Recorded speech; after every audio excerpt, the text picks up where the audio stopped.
Hello guys, welcome back to our channel crack SB exam. तो ये ancient history पे important MCQs है, ठीक है। तो इसकी पीडीएफ आपको नीचे मिल जाएगी डिस्क्रिप्शन में, ठीक है। वहाँ से आप डाउनलोड करके इसको पढ़ सकते हो, ठीक है। मैं जो इम्पोर्टेंट एमसीक्यू वही कवर करूँगा, ठीक है। Who is known as father of history को कहा जाता है? हीरोडोटस को फादर ऑफ हिस्ट्री कहा जाता है, ठीक है।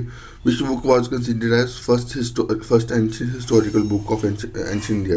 राजतरंगिणी, ठीक है। तो किसने लिखी? कलाने। ये बहुत बहुत बड़ी ये उसमें भी है, जे एंड के हिस्ट्री में भी ये वर्ड आता है राजतरंगिणी, ठीक है। तो ये आपको याद रखना है, ठीक है। स्टडी ऑफ कॉइन्स को क्या नाम दिया जाता है?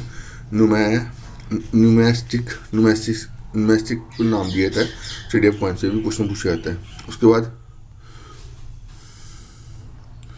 ये भी study of development of script को पढ़ने की स्टडी क्या कहता है? पैलियोग्राफी। ये भी क्वेश्चन आता है, ठीक है। तो ये आपको उस चीज़ याद रखनी है, इंपॉर्टेंट ही बोल रहा हूँ। फिर आगे क्वेश्चन बोला कि where is the first mention of word Bharat? Bharat का फर्स्ट मेंशन कहाँ पे होता? हाथी गुप्पा इंस्क्रिप्शन थी, जो कि किंग हाथी गुप्ता इंस्क्रिप्शन याद रखना।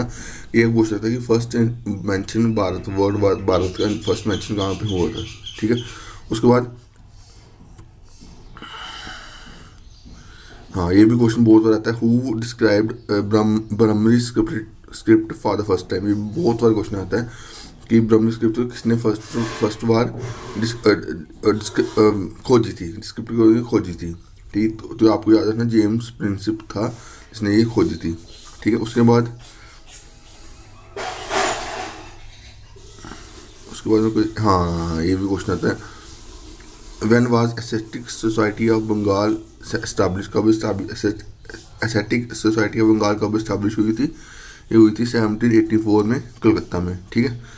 इस्टेब्लिश किसने करी थी? सर विलियम जोन्स ने इसको इस्टेब्लिश करा था। और ये कब इस्टेब्लिश हुई थी? 1784 में कलकत्ता में, ठीक है। मैं जो भी बोल रहा हूँ इंपॉर्टेंट बोल रहा हूँ, ठीक है। मनुस्मृति जो ट्रांसलेट हुई थी इंग्लिश में, वो किसने करी थी? ए कोड ऑफ गेंटू लॉज ने इसकी मैन्यूस्क्रिप्ट जो थी वो क्या कहते हैं, इसको ट्रांसलेट करा था इंग्लिश में, ठीक है। उसके बाद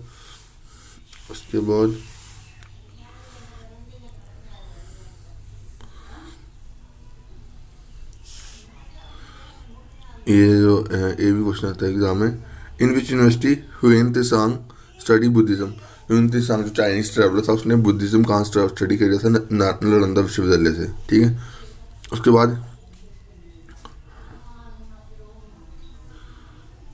हाँ, हिंदी संघ पे क्वेश्चन आया हुआ है कि इन विच कौन सी बुक में वो हिंदी संघ ने ट्रैवल के बारे में बताया अपनी बुक में? वो कौन सी है? सीयू यू की। ये चाइनीज ट्रैवलर था। ये बहुत बार आया, ये जे में भी आया हुआ है, ठीक है।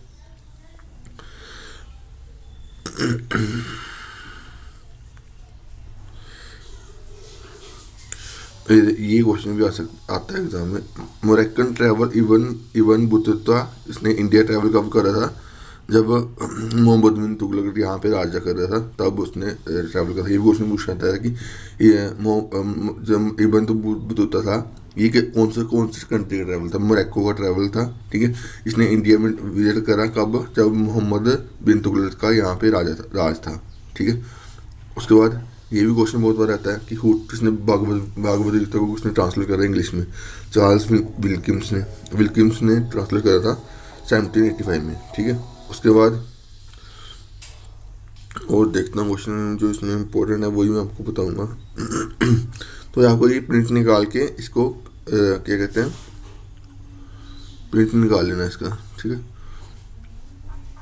Which book is considered as most और oldest and eventual book in Smriti text? कौन सी है? मनुस्मृति, ठीक है। उसके बाद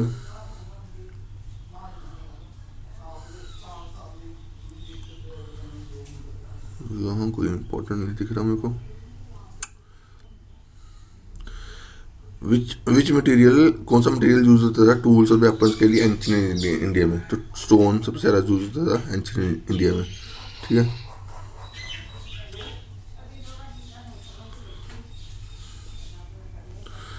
फर्स्ट एविडेंस ऑफ ह्यूमन का फर्स्ट एविडेंस कहाँ पे मिला था? हथनोरा, हथनोरा जगह थी, नर्मदा रिवर के पास है ये, यहाँ पे इसका फर्स्ट एविडेंस मिला था। जगह विच वाज विच वाज कौन सा फर्स्ट डोमेस्टिकेटेड एनिमल था स्टोन एज के टाइम में? स्टोन एज के टाइम में कौन सा जो डोमेस्टिकेटेड उसके बिजनेस के लिए यूज़ करते थे, उसकी कहीं कोई चीज़ सामान लेके जाना हो तो वो चीज़ तो उसका डॉग था, ना कि हॉर्स। ठीक है, उसके बाद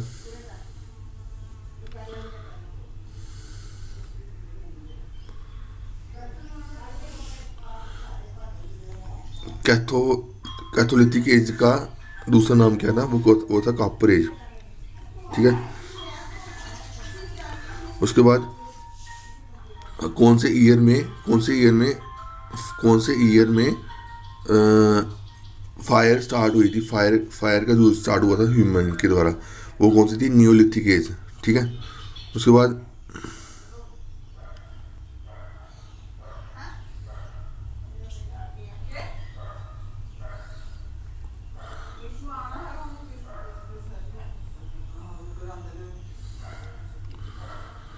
तो अभी इस वीडियो को इतना ही रखता हूँ। ठीक है, बाकी मैं इसको इस पीडीएफ को देखकर जो भी इम्पोर्टेंट होगा मैं आपको एक और वीडियो बनाऊंगा। ठीक है, जितने ज़्यादा एमसीक्यू आपको कवर कर सकूँ इस पीडीएफ के अंदर जो भी इम्पोर्टेंट है वो मैं कवर कर दूंगा। ठीक है, तो अभी के लिए इतना ही। Thank you guys, love you all.